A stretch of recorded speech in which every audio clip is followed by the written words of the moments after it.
Halo, berjumpa lagi dengan saya Dewa Madida Andika. Di video kali ini kita akan bahas terkait dengan penerapan hukum Pascal yang ada di mata pelajaran fisika di kelas 11. Seperti apa pembahasannya? Mari kita bahas bersama. Oke, nah di sini kita mulai dari bagaimana sih bunyi dari hukum Pascal tersebut. Jadi bunyinya adalah tekanan yang diberikan kepada zat cair dalam ruang tertutup akan diteruskan sama besar ke segala arah. Jadi kalau kita perhatikan di sini ya, kita berikan gaya sebesar F1 pada luas penampang A1. Jadi seperti konsep sebelumnya, yaitu ketika ada gaya pada luas penampang tertentu maka akan muncul namanya tekanan. Nah, di sini tekanan akan diberikan kepada zat cair dan dia akan diteruskan sehingga akan ada gaya dorong. Di sini yang mendorong penampang A2 sehingga di sini juga akan muncul tekanan seperti itu. Nah, di mana secara matematis dapat dinyatakan P1 sama dengan P2. Nah, di mana P dapat kita jabarkan dalam F1 per A1 sehingga P1 sama dengan P2 menjadi F1 per A1 sama dengan F2 per A2. Jadi seperti itu. Nah, di sini P1 dan P2 itulah tekanan di penampang 1 dan penampang 2. Sedangkan F1 dan F2 adalah gaya yang bekerja pada penampang 1 dan penampang 2. Dan A1, A2 merupakan luas dari penampang 1 dan penampang 2. Nah, seperti itu secara matematisnya. Sekarang kita akan coba terapkan dalam contoh soal ya. Kita mulai dari contoh soal yang pertama.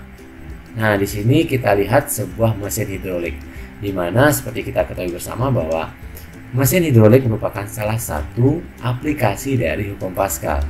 Nah, di sini mesin hidrolik digunakan untuk mengangkat mobil, di mana udara bertekanan tinggi digunakan untuk menekan piston kecil yang jari-jarinya 5 cm. Jadi ini piston kecil ya. Nah, kemudian tekanan yang diterima akan diteruskan oleh cairan di dalam sistem tertutup ke piston besar. Nah, ini piston besarnya dengan jari-jari 15 cm. Yang ditanyakan di sini adalah berapa besar gaya yang harus diberikan oleh udara bertekanan tinggi untuk mengangkat mobil yang memiliki berat sebesar 13.300 Newton. Oke. Nah, di sini kita langsung gunakan saja persamaan dari hukum Pascal, yaitu P1 sama dengan P2, atau langsung kita jabarkan saja F1 per A1 sama dengan F2 per A2. Nah, kemudian di sini yang ditanyakan itu adalah berapa besar gaya yang harus diberikan. Berarti di sini kita nyatakan dalam F1. Sehingga A1 ini kita pindahkan ke ruas kanan. Jadi secara praktisnya ya, kita pindahkan ke ruas kanan sehingga dia menjadi sebuah perkalian ya, seperti ini. Jadi A1-nya pindah ke sini ya. Nah, tapi secara konsep matematis, nah di sini kedua ruas kita sama-sama kalikan dengan A1 sehingga A1-nya akan muncul di sini. Seperti itu. Kemudian kita lanjutkan lagi. Di sini untuk luas penampang, kalau kita perhatikan bentuknya adalah lingkaran sehingga kita gunakan luas lingkaran yaitu pi dikali r kuadrat. Nah, di mana tinggal kita masukkan untuk A1 berarti pi dikali R1 kuadrat, untuk A2 berarti pi dikali R2 kuadrat. Selanjutnya kita akan masukkan masing-masing nilainya. R1 kita masukkan 5, R2 kita masukkan 15, dan juga F2 kita masukkan 13.300 Newton. Nah, di sini kalau diperhatikan jari-jari di sini masih saya nyatakan dalam cm. Nah, apakah harus diubah ke meter? Bagaimana hasilnya jika jari-jari kita ubah ke meter dulu? Nah, silahkan nanti kalian coba ya. Nanti tuliskan hasilnya di kolom komentar apakah sama atau berbeda. Kita lanjutkan lagi. Maka di sini kita bisa sederhanakan, pi-nya bisa kita hilangkan karena pi dibagi pi hasilnya 1. Kemudian ini 25 plus 15 kuadrat itulah 225 ya, kalau nggak salah ya. Sehingga tinggal kita sederhanakan dikali 13.300 sehingga kita akan dapat hasilnya adalah 1477,78. Nah, di sini harus kita perhatikan pertanyaannya nih.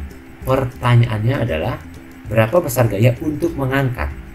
Kalau kita berikan gaya sebesar 1477,78, maka sistem dalam keadaan seimbang. Nah, bagaimana kalau kita ingin mengangkatnya? Maka kita akan perlukan gaya lebih besar daripada 1477,78. Nah, seperti itu. Itu contoh soal yang pertama ya. Gampang kan ya? Oke. Nah, sekarang kita akan coba lanjutkan soal yang kedua. Nah, sebenarnya soal yang kedua ini juga sama sih caranya. Konsepnya juga mirip, cuman yang diketahui itu adalah perbandingan diameternya, di mana diameter penampang penghisap memiliki perbandingan 1:10. Ya jelas ya, yang satu itu yang kecil, yang 10 itu yang besar. Nah, di mana gaya pada penghisap kecil adalah 20 Newton. Berapakah beban yang dapat diangkut? Jadi caranya mirip dengan yang tadi, kita gunakan persamaan P1 sama dengan P2, lalu kita jabarkan F1 per A1 sama dengan F2 per A2. Nah, di sini sebenarnya untuk menentukan F1, F2, A1 dan A2 itu bebas saja sih ya.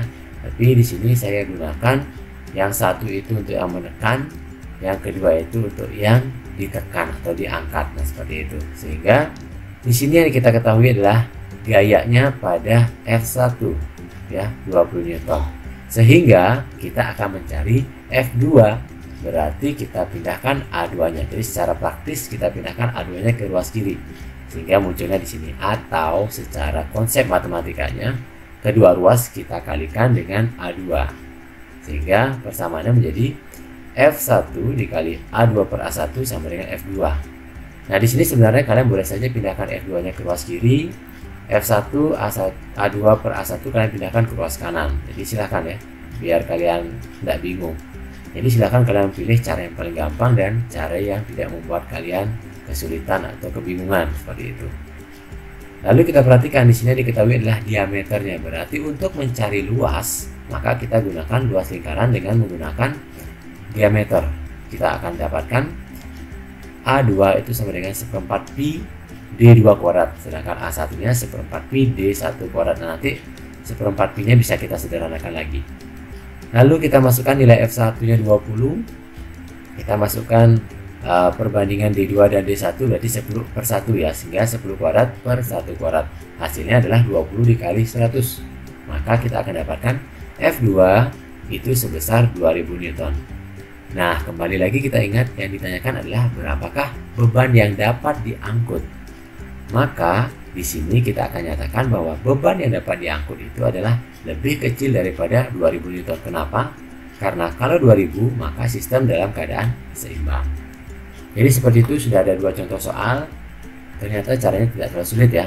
Silahkan nanti kalian bisa cari lagi soal-soal yang lain, kalian coba kerjakan dengan konsep yang sama. Kalau ada kesulitan atau ada pertanyaan, silahkan tuliskan lagi di kolom komentar. Oke. Jadi sekian dulu video dari saya terkait dengan penerapan hukum Pascal pada mata pelajaran fisika di kelas 11. Semoga apa yang kita bahas tadi bisa berguna bagi kita semua, dan tetap semangat belajar, jaga protokol kesehatan, dan sampai jumpa di video berikutnya. Salam.